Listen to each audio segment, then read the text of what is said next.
Perkenalkan, kami dari kelompok 6 dan hari ini kami akan mempresentasikan tentang peran generasi muda dalam rangka meningkatkan ketahanan nasional. Nah, sebelum kita mulai presentasi, kami memperkenalkan diri terlebih dahulu, mulai dari sebelah samping.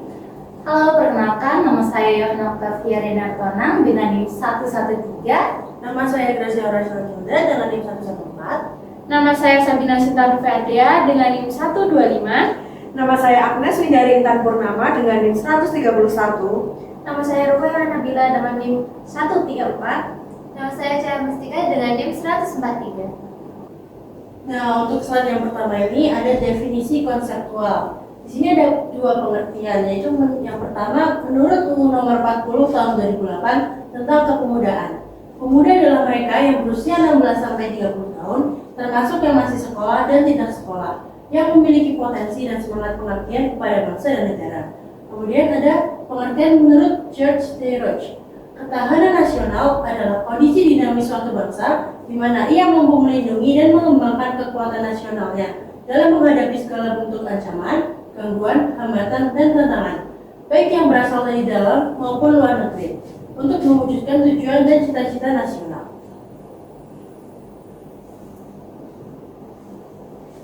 Selanjutnya adalah pengaruh generasi muda terhadap Trigatra. Di sini ada 3 pengaruh generasi muda terhadap Trigatra. Yang pertama, potensi demografis. Indonesia memiliki bonus demografi dengan jumlah pemuda yang besar, sehingga menjadi sumber daya manusia yang potensial untuk pembangunan nasional. Kemudian, kreativitas dan inovasi. Pemuda memiliki ide-ide kreatif dan inovatif yang dapat digunakan untuk mengatasi berbagai tantangan bangsa. Kemudian yang ketiga, semangat dan idealisme. Pemuda memiliki semangat dan idealisme tinggi untuk membangun bangsa dan negara. Oke, slide selanjutnya ada pengaruh generasi muda terhadap Pancagatra. Jadi di sini kita tahu ada 5 ya. Yang pertama ada ideologi, yang kedua politik, yang ketiga ekonomi, yang keempat sosial, dan yang terakhir adalah budaya. Nah, yang pertama untuk di bidang ideologi, pengaruh generasi muda itu mampu memperkuat ideologi Pancasila dengan mempelajari nilai-nilai Pancasila dan mengamalkannya dalam kehidupan sehari-hari sesuai 5 sila Pancasila ya teman-teman sebagai dasar negara kita. Lalu untuk bidang politik, generasi muda itu mampu untuk berpartisipasi dalam politik melalui pendidikan politik, organisasi kepemudaan, dan pemilih cerdas seperti pemilu sebelumnya ya. Kita sebagai generasi muda bisa memilih ya. Lalu untuk yang ketiga ada di bidang ekonomi. Generasi muda mampu meningkatkan ketahanan ekonomi nasional dengan menjadi wirausahawan, menciptakan lapangan kerja, dan meningkatkan produktivitas. Kita sebagai generasi muda sekarang juga banyak kan wirausahawan, juga kita bisa meningkatkan produktivitas dengan membuat entah karya atau sebuah produk gitu. Lalu yang selanjutnya ada di bidang sosial. Sebagai generasi muda, kita mampu memperkuat persatuan dan kesatuan bangsa dengan membangun toleransi, kerukunan antar umat beragama, dan gotong royong. Jadi kita sebagai generasi muda itu mampu membangun toleransi antar sesama kita atau antar umat beragama dengan entah saling tolong-menolong ataupun hal yang seperti itu. Kemudian untuk bidang budaya, generasi muda mampu melestarikan budaya bangsa dengan mempelajari budaya lokal, mengikuti kegiatan seni budaya, dan mempromosikan budaya Indonesia ke dunia internasional. Seperti kita tahu di kampus ini juga ada KM Karawita, kita bisa ikut untuk melestarikan budaya kita, budaya Indonesia. Nah, untuk selanjutnya akan dilanjutkan oleh Agnes. Oke, untuk slide selanjutnya, kelompok kami memilih untuk memberi contoh 3 topik aktual dan faktual. Yang pertama adalah generasi muda dalam era digital dan teknologi. Kita tahu bahwa era digital dan teknologi ini sangat gencar dan sangat maju untuk zaman sekarang. Karena kita tidak dapat memungkiri bahwa zaman sekarang adalah zaman globalisasi yang akan terus berubah dan akan terus mengalami perkembangan. Jadi generasi muda perlu memiliki literasi digital yang baik untuk menghadapi berbagai tantangan di era digital, seperti hoax, cyberbullying, dan penyalahgunaan media sosial. Karena tak jarang generasi muda minim literasi, sehingga mudah untuk termakan hoax atau melakukan cyberbullying atau menjadi korban cyberbullying dan juga penyalahgunaan media sosial. Contoh kedua adalah partisipasi generasi muda dalam pemilu. Generasi muda perlu berpartisipasi aktif dalam pemilu untuk memilih pemimpin yang berkualitas dan mewujudkan cita-cita bangsa. Dan yang ketiga adalah peran generasi muda dalam pencegahan radikalisme. Generasi muda perlu memahami bahaya radikalisme dan terorisme serta berperan aktif dalam pencegahannya. Oke, jadi kita tahu bahwa generasi muda sangat disiapkan untuk menjadi penerus bangsa, penerus masa depan bangsa. Maka dari itu generasi muda harus disiapkan dengan sebaik mungkin menjadi generasi dengan sumber daya manusia yang baik. Selanjutnya adalah tantangan, ancaman, hambatan, dan gangguan. Di sini dari 3 contoh, di sini kami memilih contoh generasi muda dalam era digital dan teknologi yang semakin maju sebagai contohnya.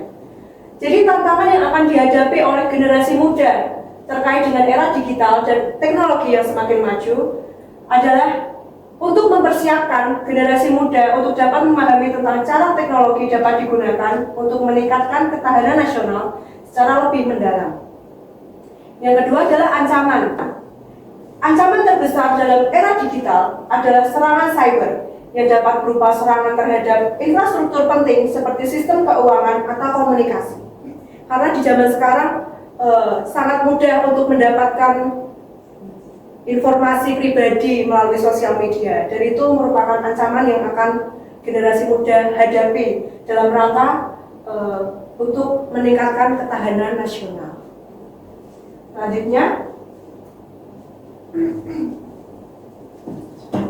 Selanjutnya ada hambatan dan gangguan.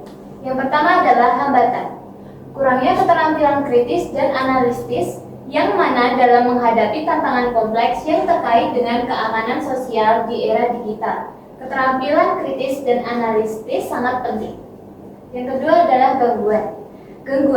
Gangguan mental dan emosional pada generasi muda, tekanan dan tuntutan dari era digital yang cepat dan terus berkembang dapat menyebabkan gangguan mental dan emosional pada generasi muda.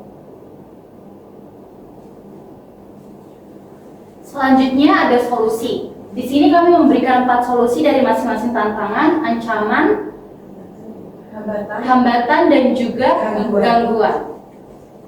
Solusi pertama dari tantangan. Solusinya yaitu menyelenggarakan pelatihan dan workshop tentang teknologi dan ketahanan nasional kepada masyarakat, terutama kepada pemuda dan pemudi yang ada di daerahnya masing-masing. Lalu pelatihan ini dapat ditargetkan untuk siswa, mahasiswa, dan masyarakat umum. Mendorong partisipasi generasi muda dalam kegiatan-kegiatan yang berkaitan dengan teknologi dan ketahanan sosial. Lalu yang kedua ada solusi dari ancaman, yaitu memperkuat infrastruktur keamanan cyber nasional. Ini termasuk meningkatkan kemampuan untuk mendeteksi dan menanggapi serangan cyber serta mengembangkan teknologi keamanan cyber yang baru. Jadi, pada zaman sekarang, pemuda dan pemudi serta masyarakat luas sangat diperlukan untuk mengetahui dan mengenali teknologi yang ada pada zaman sekarang. Seperti yang sudah disampaikan teman saya sebelumnya, bahwa di zaman sekarang ini, untuk mendapatkan informasi pribadi tentang seseorang tidaklah sulit. Maka dari itu, untuk memperkuat infrastruktur keamanan cyber nasional sangat diperlukan dan sangat penting. Next. Kemudian ada solusi dari hambatan dan gangguan. Untuk hambatan, pemuda bisa mendorong generasi muda untuk terus belajar dan mengembangkan diri. Hal ini dapat dilakukan dengan menyediakan akses ke informasi dan pendidikan yang berkualitas, serta menciptakan lingkungan yang kondusif untuk belajar. Kemudian ada solusi dari gangguan, yaitu mendorong generasi muda untuk mengembangkan gaya hidup yang sehat. Hal ini termasuk makan makanan yang bergizi, berolahraga secara teratur, dan cukup tidur.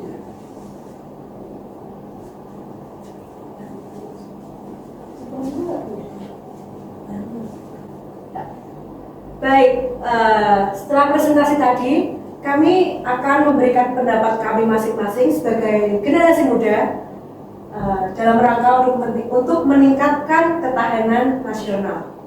Menurut saya, sebagai generasi muda, kami harus memiliki kesadaran pribadi untuk mau menjadi generasi muda yang unggul. Tidak hanya untuk diri sendiri, namun untuk sekitar kita, termasuk untuk ketahanan nasional atau ketahanan negara. Walaupun dengan berbagai ancaman, tantangan, hambatan, dan gangguan, itu tidak memungkiri kita untuk menjadi generasi unggul dan dapat membantu untuk meningkatkan ketahanan nasional. Selanjutnya, Aku dulu dong, keburu lupa. Ya udah. Untuk saya sendiri, kesimpulannya sebagai seorang generasi muda, kita harus berhati-hati dalam bersosialisasi, terutama bersosialisasi di media sosial. Karena seperti sebelumnya yang telah teman saya jelaskan, bahwa zaman sekarang sangat mudah bagi seseorang untuk mencari informasi tentang seseorang, terutama di media sosial. selanjutnya. Selanjutnya pendapat dari saya yaitu di zaman sekarang perlu teman-teman waspadai, perlu teman-teman perhatikan bahwa zaman sekarang ini kita tercandu-candu dengan teknologi, terutama namanya game online.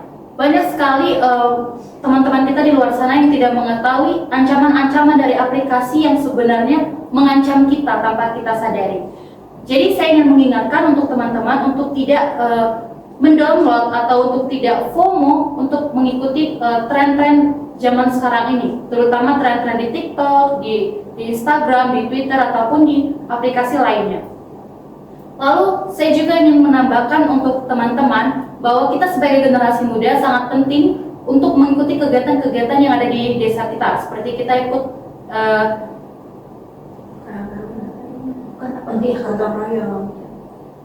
seperti kita mengikuti kegiatan Karang Taruna, gotong royong, mengikuti kegiatan di keagamannya masing-masing dan di lingkungannya yang ada.